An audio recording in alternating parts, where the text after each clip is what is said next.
Assalamualaikum warahmatullahi wabarakatuh. Di sini saya akan menerangkan sedikit mengenai interaksi obat dengan laboratorium. Selamat menyaksikan. Nah, interaksi obat ini dapat diartikan sebagai efek obat yang dapat berubah atau mengalami modifikasi karena adanya interaksi antara obat atau dengan lingkungan luar.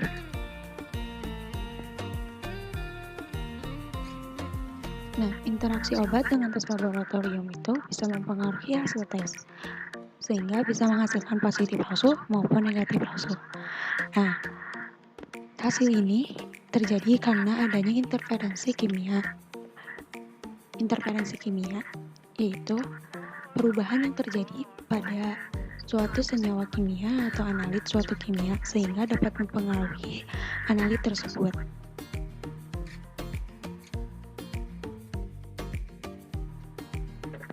Penyebab dari interaksi obat dengan uji laboratorium pertama adalah laksatif antrakuinan dengan uji urin, kedua adalah laksatif antrakuinan dengan tes tiroid, ketiga ada asam askorbat yang digunakan dalam dosis besar.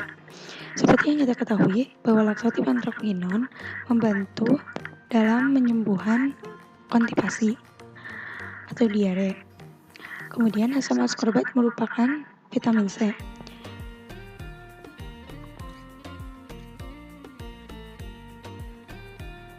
Uji urin merupakan suatu uji yang dilakukan untuk mendeteksi suatu penyakit melalui urin.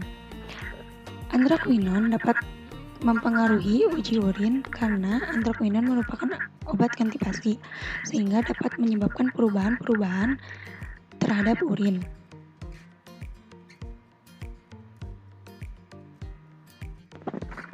Antrakuinon juga dapat mempengaruhi tes tiroid.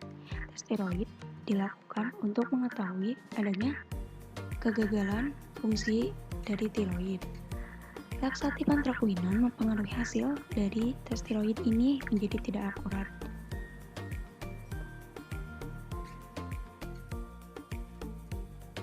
Asam askorbat atau vitamin C yang digunakan dalam dosis besar akan menyebabkan atau mempengaruhi dari pengukuran glukosa, Hb, dan nitrat, sehingga dalam feses didapatkan negatif palsu untuk hasil uji.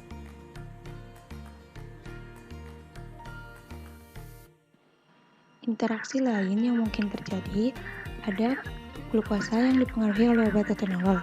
Atenolol merupakan obat darah tinggi yang dapat menurunkan konsentrasi glukosa. Mekanismenya, atenolol menghambat glikogenelisis di sel hati dan otot rangka sehingga mengurangi hiperglikemia. Dalam hal ini, atenolol dapat menyebabkan negatif palsu pada uji glukosa. Kemudian ada interaksi antara vitamin C yang mempengaruhi kolesterol.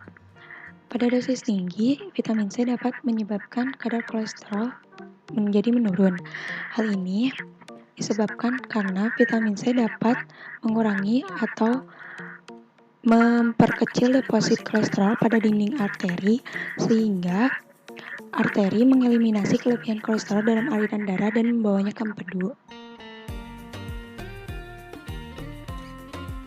Selanjutnya ada buntes atau blood urea nitrogen yang dipengaruhi oleh vancomycin. Vancomycin merupakan salah satu antibiotik yang dapat meningkatkan blood urea nitrogen. Bun dilakukan untuk mengukur jumlah nitrogen yang berada dalam darah yang berasal dari urea, sehingga dapat diprediksi bahwa ginjal dapat bekerja dengan baik atau tidak. Sekian penjelasan dari saya. Mohon maaf bila ada kesalahan kata maupun kurang jelas. Saya Gisya Priadewi. Terima kasih telah menonton. Semoga ilmunya dapat bermanfaat ya.